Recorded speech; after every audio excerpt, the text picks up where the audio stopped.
This is the brand new Garmin Approach S50 golf watch, and in this video I'm going to run through all of its features and settings. I'm going to run through all of the golf features as well as all the health and activity tracking features that you get in this watch too. Now, I did buy this watch as well as the Garmin Approach S42 with my own money, so I will be providing you with honest and unbiased opinions once I've finished fully testing all the features of this watch. But for now, let's run through all of the golf features, what they look like and how you use them. So to get to the golf features, you press the action button on the side and you simply tap play golf. Now, normally you would wait for the GPS to connect, but because I'm indoors, I'm not going to do that. I'm just going to press skip and it's showing me here my local courses. So I'm going to tip Romford. It's going to load up the course, which is pre-downloaded on the watch. You can probably hear that the watch actually vibrated to let me know it's ready. I'm going to select keep score off the white tees, and there we go, it started. So this is the initial screen that you see when you start a round of golf. You can see here that you've got the yardages to the front, middle and back of the hole, and you've got some extra details if you swipe through. We'll cover that off in a moment. At the top here, you can see that it's the first hole with the #1, and this hole is a par 4.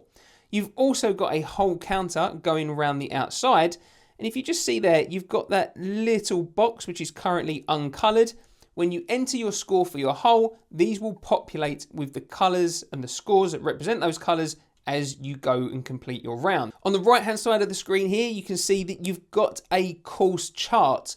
Now, I'm not really calling this a course map because it doesn't show you whether it's a dog leg left or right, and it doesn't give you a fully accurate position of where those bunkers are, just a rough location as to whether they're in the middle, the right, or the left-hand side of the fairway. Now, if you tap the right-hand side, you can then go through the yardage options for various layups as well as hazards on the hole. So you can see here that it's showing you to get a 100-yard layup, then you've got to hit it 246 yards.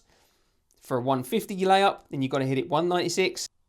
And for a 200-yard layup, you've got to hit it 144. Now, if I scroll back up, you can also see that it will show you the distances to the front and back of the hazards on the hole. So you can see here that first bunker there, it's 277 to the front. If you click on the next one, then you can see it's selected the one on the right now. Again, that's 277 to the front, and you can cycle through the hazards.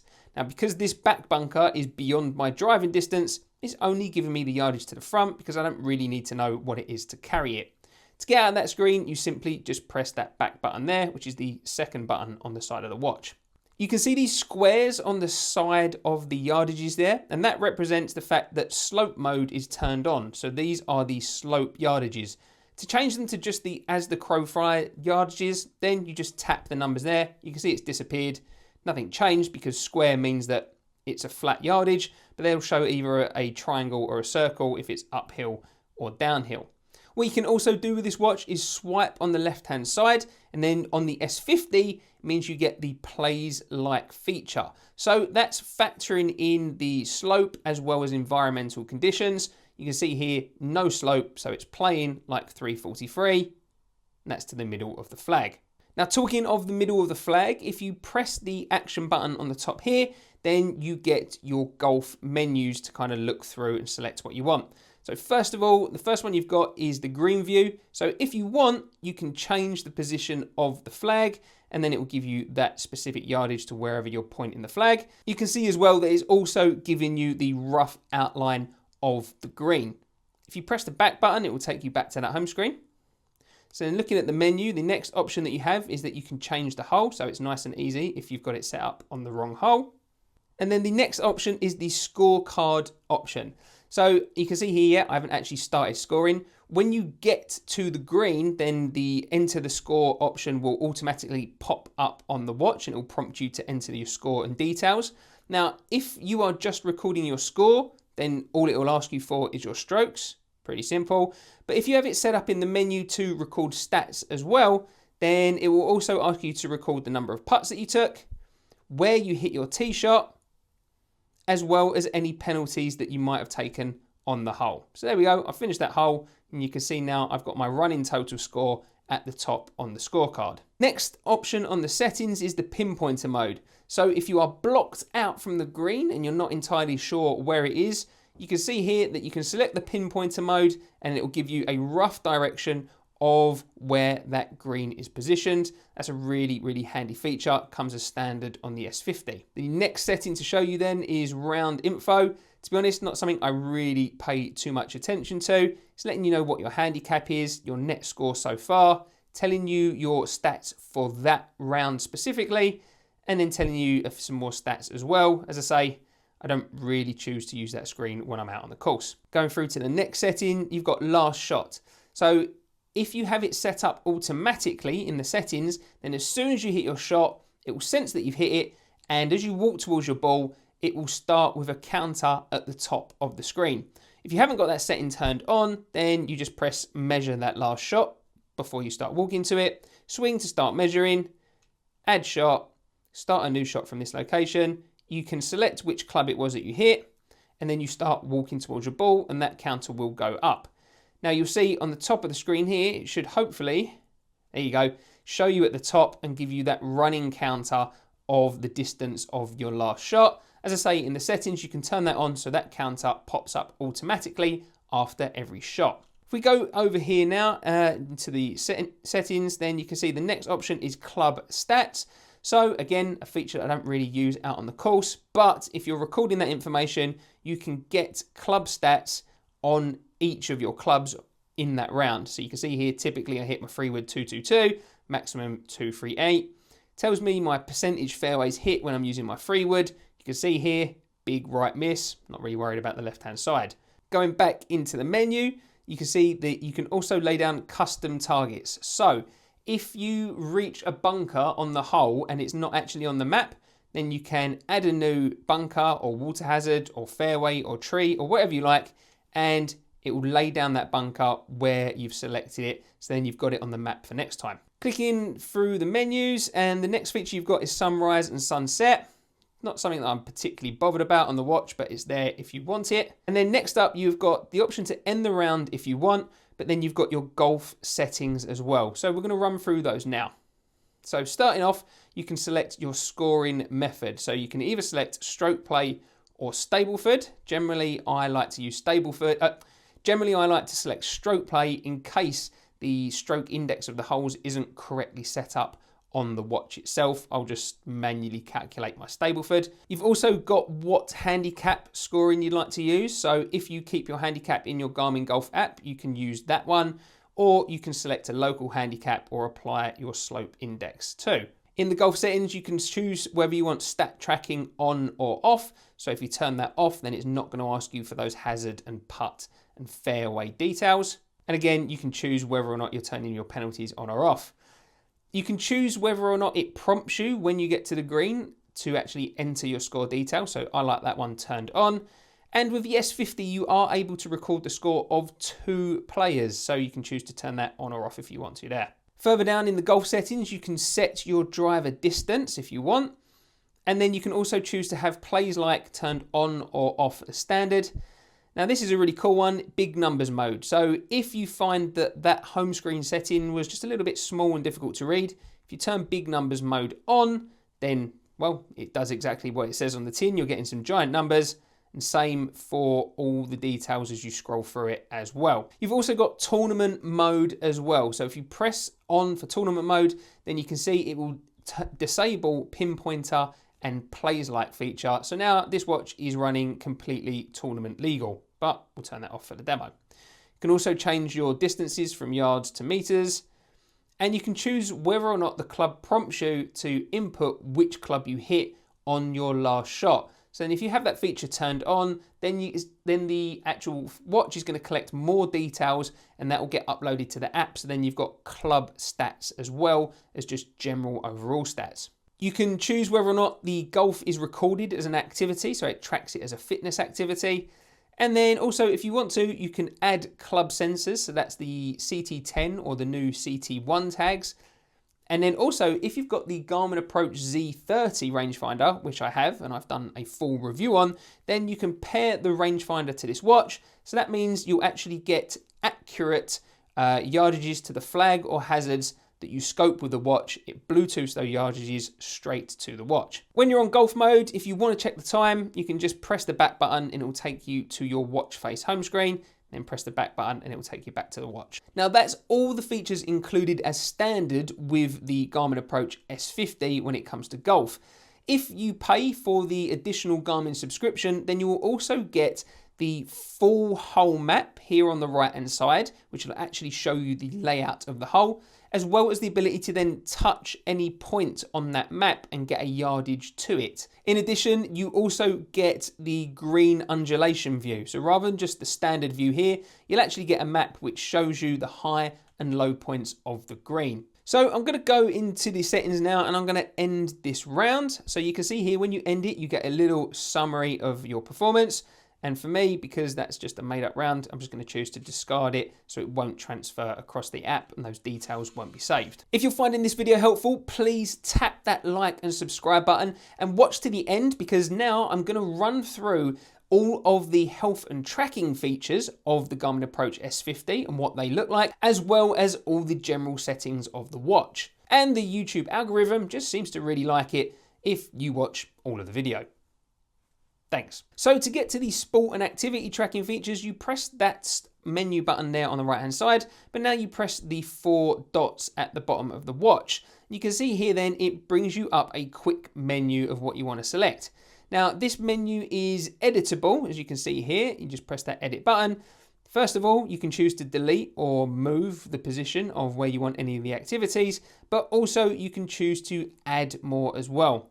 So you can see here that although you can only show a limited amount of activities on that selection menu, when you go into edit, you've actually got loads of different sports and activities that you can choose. Now, it's not the most amount of sports and activities in a Garmin watch. This is kind of a middle of the range tier activity tracker, but for the majority of golfers wanting to track additional sporting activities, well, this is probably going to have you covered. If I quickly show you the run feature as an example, because that's probably one that a lot of golfers, or maybe a few golfers, are going to want to use, you can see here that when you go into it, first of all, you have to wait for the GPS to connect. And there you go, you got the vibration. It's now telling you that it is ready to run. In the settings here, first of all, you can select specific workouts. So if you've connected it to the Garmin Connect app, say for example that you've set up a course that you want to learn how to run 10K, then you can download different activities and different training programs so you can select which one you want to do. If you are doing interval training, then in the menu you can select which type of intervals you want to record.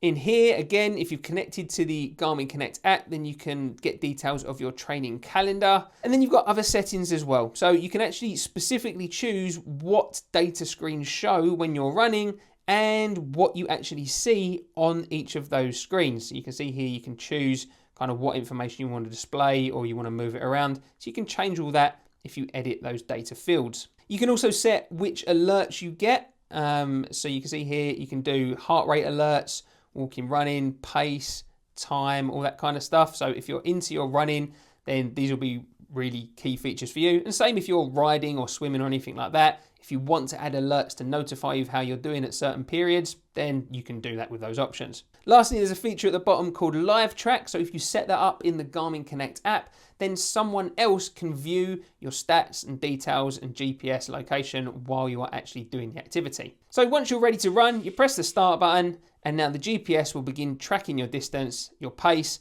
And if I was wearing the watch there, if I just put my finger underneath it, it should pop up with my heart rate there. There we go. You can scroll through, get some more information on whatever screen that you've chosen to have. Now, notice that you don't get maps or anything like that with this watch.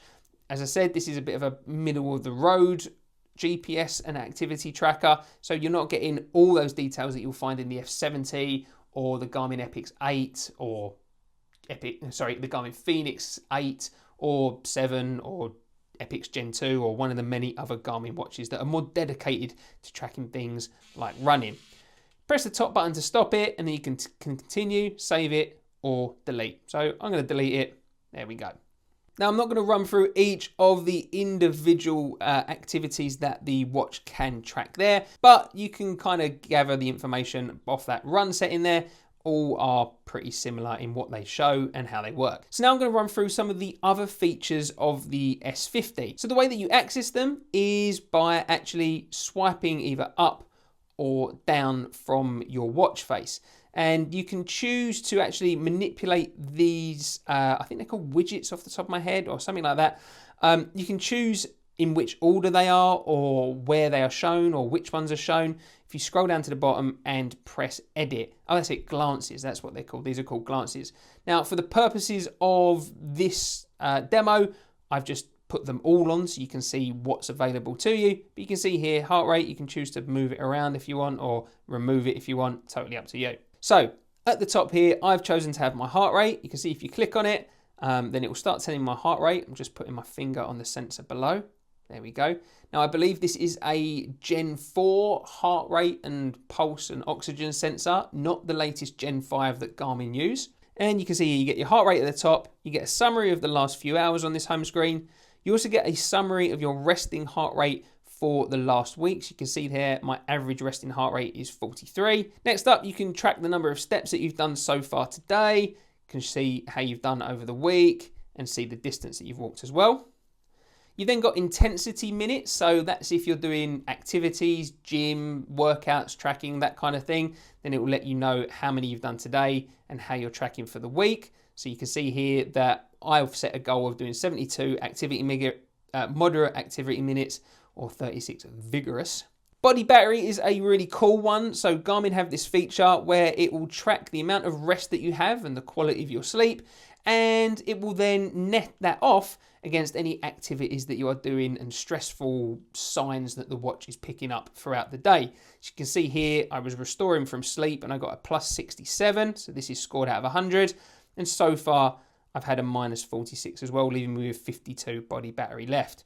You can see here, generally it's going down throughout the day. It's telling me the features that I had. So I had a pretty decent night's sleep last night, which is why I've got a pretty good body battery. If you click on it, you can see here your stress and rest have been balanced and you'll still have plenty of body battery left to do some exercise later today. Scrolling down, you've then got HRV. So HRV stands for your heart rate variance or variation or something along those.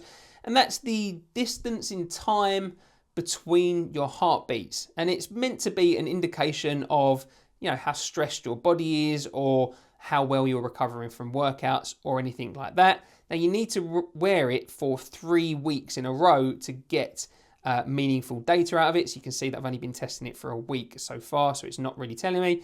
But you can see here how my HRV was last night and the variation and my 7-day average. So the variation is in milliseconds there. Now this one I quite like keeping a track of where possible, and this is sleep score. So obviously it means you've got to wear the watch when you sleep. It's not too much of a problem because this is quite a small watch. I've got very, very skinny little 6-inch wrists. And so I don't have any problem wearing this watch to sleep at night.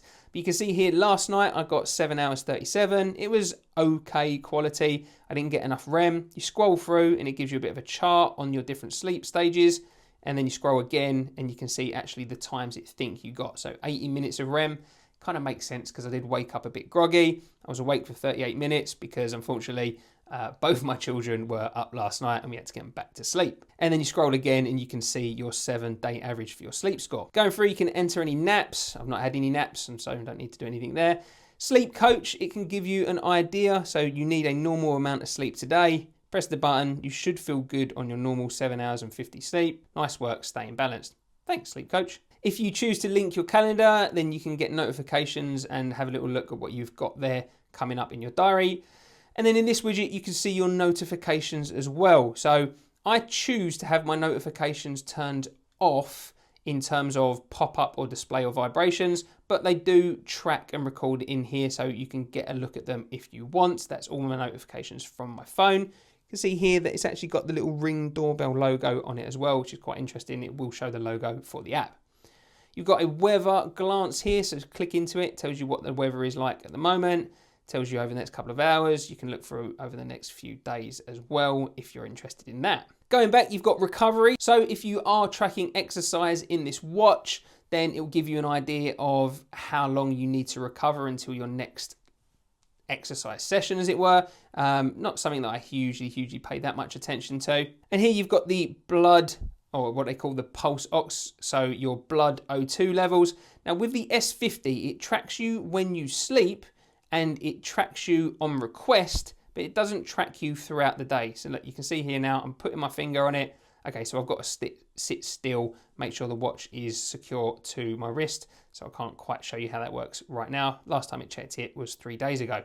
With the Garmin S50, you also get a stress tracker. So you can see here, it gives you kind of an overall of the day as well as your relative stress levels. Again, it's measuring your heart rate, your activity, all those kinds of things. It can track your respiration as well. You need to be wearing the watch. So you can see here my 7-day average. My average respiration is 14 breaths a minute. You can do something called a health snapshot. So you put it on and it will measure all of your details in one go and then take a snapshot of those details at that time. I haven't chosen to do that one yet. There's the Garmin Coach feature as well. So if you set up on the Garmin Connect app a certain training program and things like that, then the coach can suggest as to what you should be doing today or what you've got coming up. Calories burned, if you're interested in tracking that information, then you've got those details there. It can show you your last golf round and it can give you information on your actual golf performance. This says my handicap is 18.6. It's not, it's currently 14. I just haven't updated the Garmin app yet.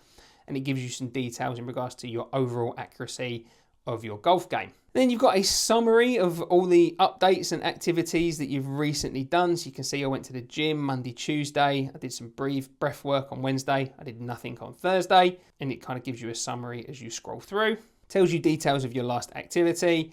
Tells you details of sunset if you are interested in tracking that as well. And then you can control the music, either the music that's saved on the watch or the music that is actually on your phone playing. If you do want to save music directly to the watch, then I think you even need to use Amazon Music, Spotify or Deezer. You can connect Bluetooth headphones to the watch so you can listen to music directly from the watch, or as I say, you just listen to your phone and then control it via the watch. And there we go, that is all the settings that you've got there and the options in that glances menu. So the next menu to show you is the kind of quick access menu. So you can see if you hold down the action button, then you get this quick action menu. Again, this menu is customizable. You can choose what shows where, and you can choose whether or not you see it or not. But again, I've got everything showing for the purposes of this demo. So let's just hold the menu again. So first of all, clearly you can choose to power the watch off. You've got the watch settings, which I'll come to in a little bit. You can choose to turn on or off do not disturb mode. And again, you can do the same for sleep mode too. You can choose to lock the screen of the watch. So if you press that, then you have to hold a button to unlock the screen. You can change the brightness. So I've actually got this set on medium. You don't have that many options, just the high, medium or low.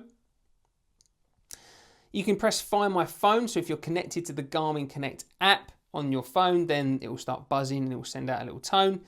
And again, you can choose to turn the Bluetooth connection on or off for your phone. Now with clocks, you can then choose between looking through alarms, stopwatch or timers, and then you can run those through the watch.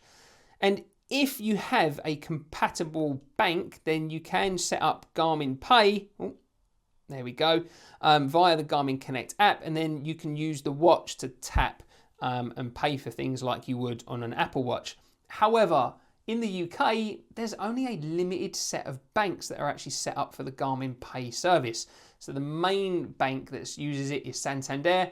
All the other banks are challenger banks, really. So if you're with Halifax or Nationwide or NatWest, you're not going to be able to use it. You've got an assistance button there. So if you've set up emergency assistance contacts in the Garmin Connect app, then you can get a notification to those people.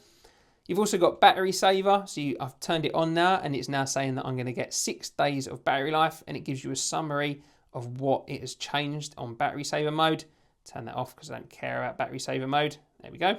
You can choose to broadcast your heart rate. So this is an interesting one. If you've got something like a Peloton or a third-party device that can take in that broadcasted heart rate, then it will show my heart rate from the watch and it will display it on that device. So for the Peloton, that's pretty handy. You can resync the watch with the app to make sure it's got the latest settings, or take the golf details off of the watch or your activity tracking details off of the watch and put them into the app via the phone.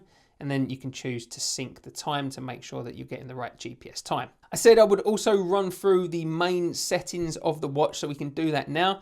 So you tap this button right here, and you can see you've got, first of all, the golf settings. So we've already been through all of those, so I don't need to show you them. Next up are the notifications and alerts. So first of all, you got here the smart notifications. So these are notifications coming from your phone and then showing on the watch. And you can choose your settings when the watch is in general use, during activity, during sleep. Now, if you're using an iPhone, it can be a little bit frustrating when getting notifications on a Garmin smartwatch, because you basically can only get the notifications for your phone calls, your text messages, or all of your apps. So you've got nowhere in your settings to say that I only want to get my notifications for WhatsApp, for example, but not all of my other apps, which means that for me, I have notifications of apps turned off. And then with calls, you can choose to have them on and whether they vibrate or not. And the same goes with text messages too. You might have spotted down the bottom as well that you've got privacy. So you can choose to have privacy on, which means that the notification won't show unless you perhaps gesture up on the watch. That's a pretty handy feature, I suppose. Probably should have that turned on. You also get a morning report on the watch. So I've got it turned on, and you can edit the report to show all the information that it might show you. So for me, it gives me a summary of my body battery, my sleep score, and my calendar, as well as the intense minutes if I want to look at it. But generally, I just look at the first two when I wake up. Also got notifications for health and wellness. So you can see here, you can have heart rate notifications. So if your heart rate is abnormally high or abnormally low, then it can give you a notification of either of those two events. And then you can choose whether or not the watch tells you to move more, or it can give you stress alerts like after the event or even during the event, as well as rest alerts and a daily summary and your goals. So if you've said that you want to do 10,000 steps, then that's where you can choose to have it give you an alert. Going back in the main settings, you can see here you can select your watch face. Now there's a few to choose from on the watch as standard, and then you can go in as well and kind of customize either what it's showing or customize the color or the hands, or as I said, the data. But if you go on the Garmin Connect app as well, if you want to pay for some, then they've got tons of other different watch faces that you can choose from. There's like Disney ones on there and ones with film and that kind of stuff. And I think you can put your own photo on there as well. Next up, you can manage the settings of other features, other sensors. So with the wrist heart rate, you can choose whether or not it measures your heart rate automatically, and you can toggle through the broadcast heart rate settings. And the same goes for the pulse ox. So you can see here that you can only track the pulse ox during sleep or on demand. So you can see here I've got during sleep. This will reduce the battery life. If you choose it and it does it on demand, then, well, it's only going to track your pulse ox on demand. You can manage your settings with your accessories. So if you've got club sensors or the Z30 rangefinder, as I said, you can kind of connect those to it.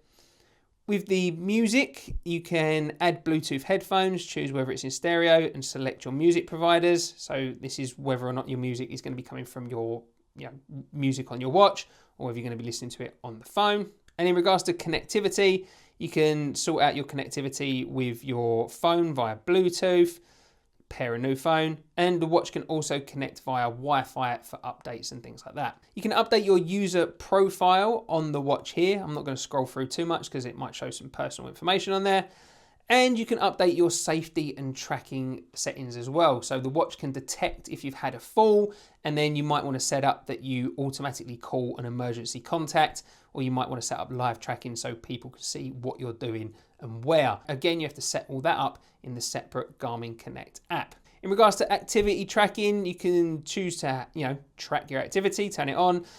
With the Move IQ, that means that it will automatically add activity that it thinks you're doing. So if you go for a walk but you don't actually turn it on, then it will kind of interpret that and track that in your features. Auto start, you can turn on or off, and you can register your intensity minutes, whether or not they're based on your heart rate. So I've got it set up so if I'm in zone 3 of my heart rate, then it's moderate, And if I'm in zone 4, then it will track it as vigorous. And lastly, you've then got full system details. So you've got display settings here. So you can choose to turn large fonts on or off, similar to that big numbers mode. But here now we're just talking about the whole watch in general. Can select your brightness, which I've already shown you before. And you can select the details in terms of timeout or always on display and your gesture. So that means, will it kind of liven up when you then tilt it back towards you? You can have that on and off, and you can set the sensitivity of that gesture mode. Normally I have always on display off, but for the sake of this demo, I'm keeping it on so it doesn't keep turning off. Going back to that system menu, you can also choose the strength of your vibration, low, medium or high. It's quite a powerful vibration. It's not particularly subtle, so medium is absolutely fine for me. You can go through on battery manager as well. So you can turn battery saver off or on, toggle whether it shows you your battery percentage, and you can toggle whether it shows you how long it estimates your battery will last.